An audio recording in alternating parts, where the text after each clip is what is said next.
2018 թվականի մայիսի 1-ին Հանրապետական կուսակցության 55 падգամավոր մեծամասնությունը դեմ է քվեարկել Նիկոլ Փաշինյանի վարչապետությանը 55 падգամավոր միայն մեկը մայիսի 1-ին Ֆելիքս Ցոլակյանը ասաց որ ինքը կողմ է քվեարկելու մնացածը 55-ը դեմ են քվեարկել այս ֆիքսեցինք Մայիսի 1-ից մինչև մայիսի 8-ը հանրապետական ֆրակցիան բանակցություններ էր վարում այդ պահին ազգային ժողովում գտնվող ընդդիմադիր մյուս խմբակցությունների հետ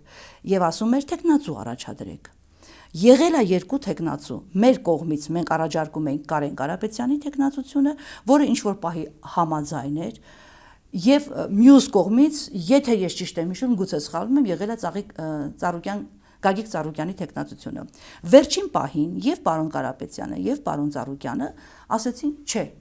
մենք չենք ուզում մեր տեխնացությունը առաջադրեք ու եթե այդ պահին վարչապետ չէր ընտրվում մեր երկրում